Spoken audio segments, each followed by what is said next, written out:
पैसा कसा काम करतो आणि फायनान्शियल फ्रीडम कशी मिळवायची, म्हणजेच तुम्ही पैशासाठी काम करता की पैशाला तुमच्यासाठी काम करायला लावता, आज आपण हेच रहस्य उलगडणार आहोत. चला तर सुरू करूया. नमस्कार मित्रांनो, तुमचं स्वागत आहे पुस्तक सार या यूट्यूब चॅनलवर. आज आपण पहिल्या पुस्तकाची सुरुवात करणार आहोत, ज्याने जगभरातील करोडो लोकांचा पैशाकडे बघण्याचा दृष्टिकोन बदलला. ते पुस्तक म्हणजे रॉबर्ट कियोसाकी यांचे रिच डॅड पुअर डॅड. ह्या पुस्तकाचा मराठीतून अनुवाद लेखक संजीवनी प्रभू यांनी केला आहे. हे पुस्तक प्रामुख्याने आर्थिक साक्षरता वाढवण्यावर भर देते. लेखक त्यांच्या दोन वडिलांच्या विचारांमधील फरक सांगून श्रीमंत कसे व्हावे आणि पैशाचे व्यवस्थापन कसे करावे हे सोप्या भाषेत समजावून सांगतात. आता तुम्हाला प्रश्न पडला असेल की लेखकाचे दोन वडील कसे, तर एक वडील जे जन्मदाते स्वतःचे वडील होते आणि दुसरे वडील हे त्यांच्या मित्राचे वडील होते.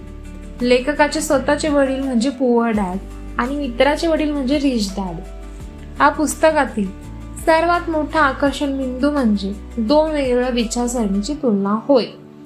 लेखकाचे स्वतःचे वडील म्हणजेच पुअर डॅड, त्यांचे विचार नेहमी नोकरी आणि सुरक्षितता हेच होते, तर त्यांच्या मित्राचे वडील म्हणजेच रिच डॅड यांचे विचार हे व्यवसाय आणि आर्थिक स्वातंत्र्य हे होते. पुअर डॅड यांनी एखादी महागडी वस्तू पाहिली की म्हणायचे हे आपल्याला परवडणार नाही, त्यामुळे त्यांचा मेंदू विचार करणे थांबायचा. पण रिच डॅड स्वतःला विचारायचे हे मला कसे परवडेल. या एका प्रश्नामुळे त्यांचा मेंदू नवीन मार्ग शोधण्यासाठी काम करू लागायचा. आता यावरच मी 5 महत्त्वाचे मुद्दे तुम्हाला सांगणार आहे. हे मुद्दे आपण एक एक समजून घेऊ. तर पहिला मुद्दा पाहूया. श्रीमंत लोक पैशासाठी काम करत नाही. लेखक म्हणतात गरीब आणि मध्यमवर्गीय लोक पगारासाठी काम करतात, म्हणजेच ते फक्त नोकरी करतात. पण श्रीमंत लोक असा मार्ग शोधतात की पैसा त्यांच्यासाठी काम करेल, म्हणजेच ते इन्व्हेस्टमेंट करतात एखाद्या रेंटल प्रॉपर्टी किंवा शेअर्समध्ये. ह्यातून त्यांना ऑटोमॅटिकली अर्निंग येत राहते. आपण शाळेत जातो, पदवी घेतो आणि नोकरी शोधतो. तिथे आपल्याला पैसे कसे कमवायचे हे शिकवले जाते, पण पैसे कसे वाढवायचे हे नाही. म्हणूनच श्रीमंत होण्यासाठी तुम्हाला गुंतवणुकीचे तंत्र शिकणे गरजेचेच आहे. मुद्दा दुसरा, संपत्ती आणि दायित्वे, ॲसेट्स अँड लायबिलिटीज. हा या पुस्तकातील सर्वात मोठा धडा आहे. सोप्या भाषेत सांगायचे तर ॲसेट म्हणजे अशी गोष्ट जी तुमच्या खिशात पैसे टाकते, म्हणजेच तुम्ही घेतलेले शेअर्स. आणि लायबिलिटी म्हणजे अशी गोष्ट जी तुमच्या खिशातून पैसा बाहेर टाकते, म्हणजेच तुम्ही घेतलेला महागडा फोन किंवा कार, अशा अनेक गोष्टी. श्रीमंत लोक पहिल्यांदा ॲसेट्स जमा करण्यावर भर देतात, तर गरीब लोक लायबिलिटीलाच ॲसेट समजून खरेदी करतात. आता वळूया तिसऱ्या मुद्द्याकडे, तो म्हणजे स्वतःच्या व्यवसायाकडे लक्ष द्या.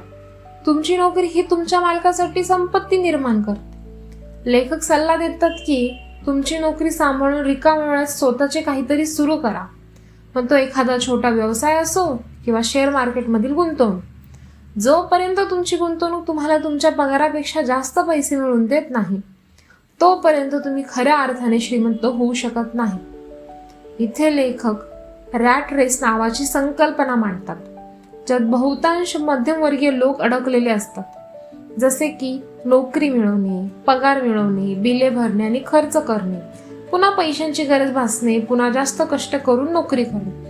हे चक्र चालूच राहते. म्हणून या चक्रातून बाहेर पडण्याचा एकमेव मार्ग म्हणजे नोकरीवर अवलंबून न राहता पॅसिव्ह इन्कम, म्हणजेच तुम्ही झोपलेले असतानाही हे इन्कम चालू राहणे.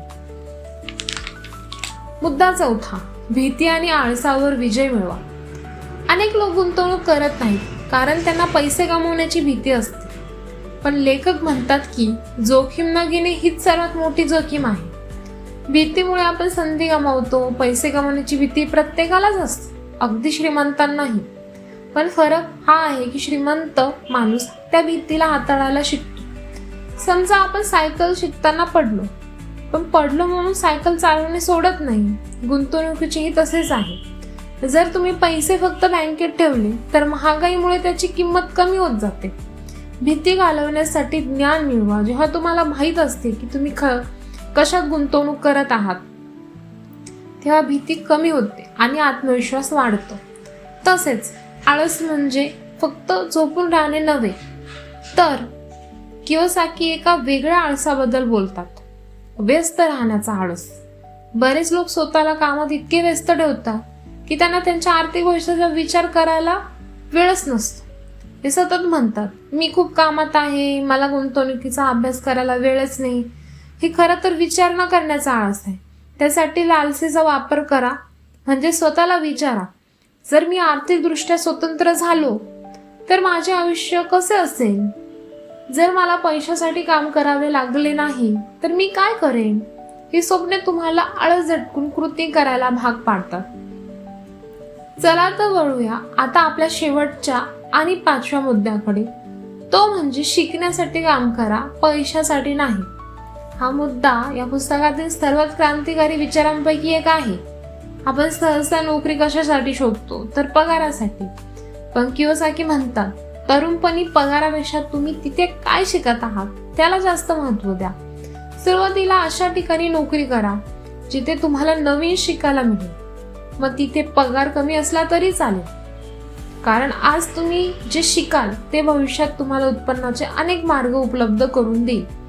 थोडक्यात वर्क टू अर्न चा अर्थ असा होतो की आपली ही नोकरी आपली शाळा समजून का. ज्या दिवशी तुम्हाला वाटेल की आता इथे नवीन काही शिकण्यासारखे उरलेले नाही, त्या दिवशी तुम्ही पुढच्या टप्प्याचा विचार केला पाहिजे. तर हा होता रॉबर्ट कियोसाकी यांच्या विचारांचा सारांश.